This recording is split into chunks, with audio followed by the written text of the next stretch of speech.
তাই তেজস্বিনী দশভুজার সমীপে নিষ্কলুষ মন ও মননের বিকাশের আরতি নিয়ে আপনার আমার সকলের প্রবৃত্তির শরীক হতে আজ দক্ষিণীর পক্ষ থেকে আপনাদের সকলকে জানাই সাদর আমন্ত্রণ ও অভিনন্দন।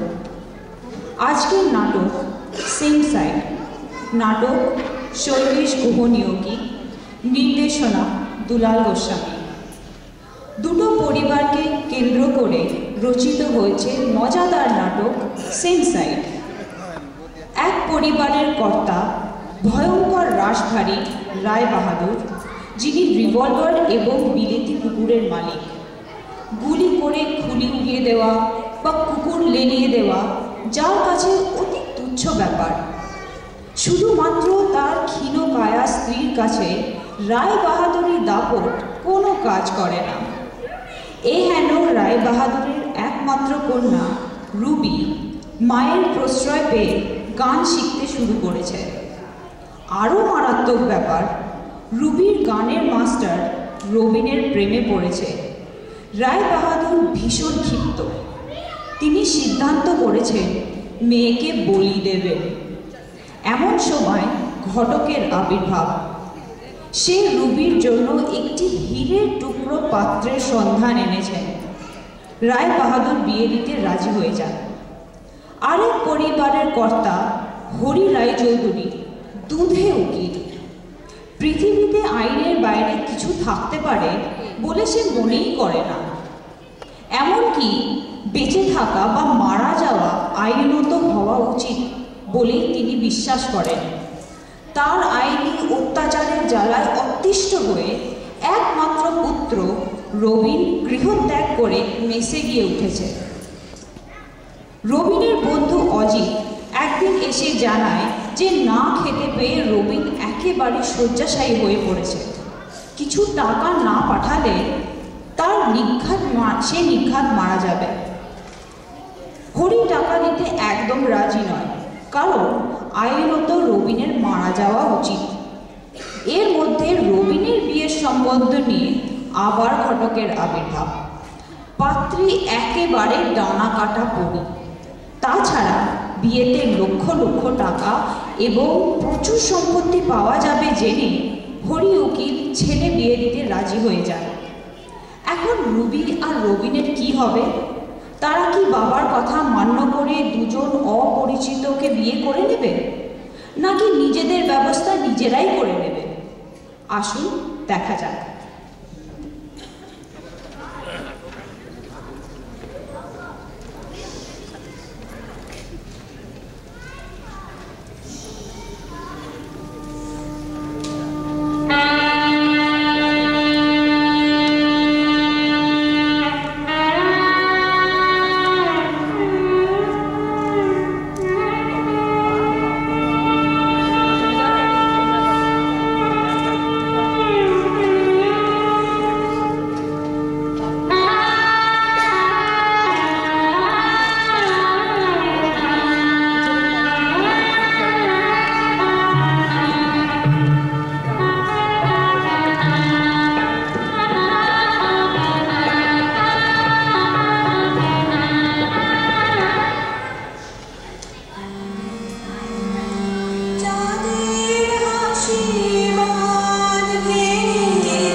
Shuri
সে বিচার পরে এখন বলো তুমি কার কাছে গান শিখছো?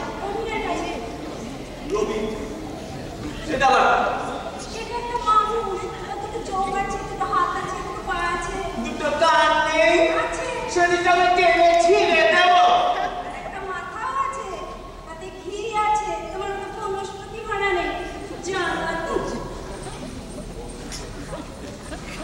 আমি তোমার প্রতি আর তুমি আমাকে বনস্পতি বলে চলে গেলে। ইনসাফ, বাবা ইনসাফ। কোথায় কোথায় কোথায়?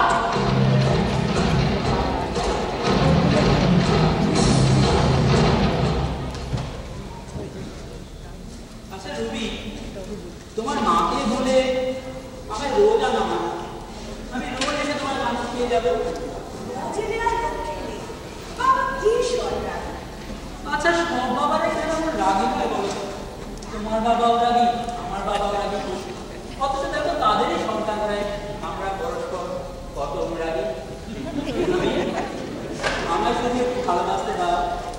এই রাস্তে তোমার এত বড় সাহস, তুমি আমার সামনে দাঁড়িয়ে আমার মেয়ে কাঁধে হাতে দাঁড়িয়ে আছো। রবি ভেতরে যা। শুনলাম মাসখানে গেল তুমি তোমাকে গান শেখাচ্ছো, তাই মধ্যে এতখানি এগিয়ে গেছে, আমার একটু ভালোবাসতে দাও, নিজেদের একটা চা খেতে দাও। ভালোবাসতে দেরি হলো, ওর মা নেই, ওর বাপ নেই, লোকজন নেই, সমাজ নেই। আগে আপনি রায় বাহাদুর। নমস্কার। বল, hands up, hands up। আগে আমি তো ঠিক বুঝতে পারছি না।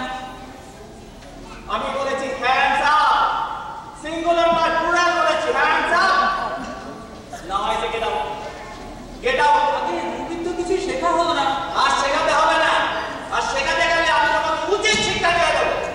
রবি, আমি বললাম আমি আর আসবো না। সব রাস্তায় ওর বাবার সামনে দাঁড়িয়ে আছে, তাকে বলে যাও আমি এই বাড়িতে আর কোনোদিন আসবো না। আমাকে এই বাড়িতে আর কোনোদিন আসবো না।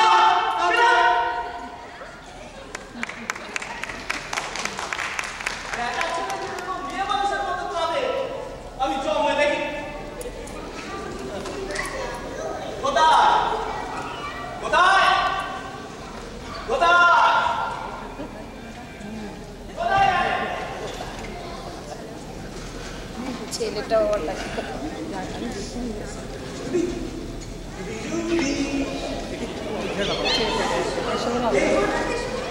এই মানে আপনার কাছে হ্যাঁ, মানে মা বলছিলেন কি না আপনি অনেকদিন যান না তাই।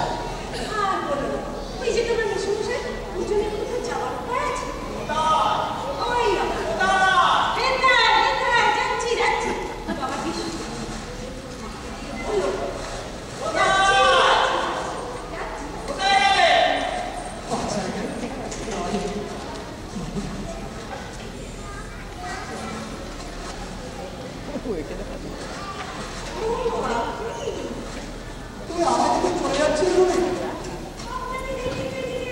নো নো রবি, তুমি আমার কথাটা একটু ভাবো। আচ্ছা রবি, এইরকম ইংরেজিতে আমাকে আপনি কথাটা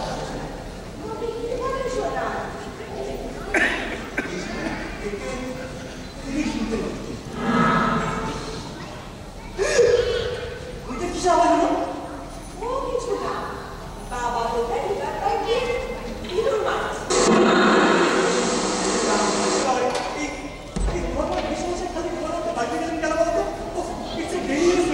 তখন ইঁদুর মারতে মারতে আমাদেরই না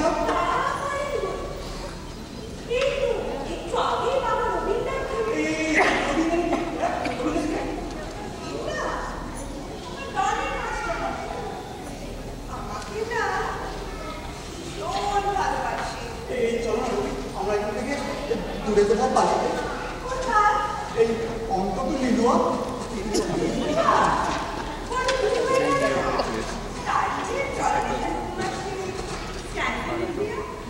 তুমি ঠাট্টা করছো, সত্যি বলছো। তুমি লাইনে পাতা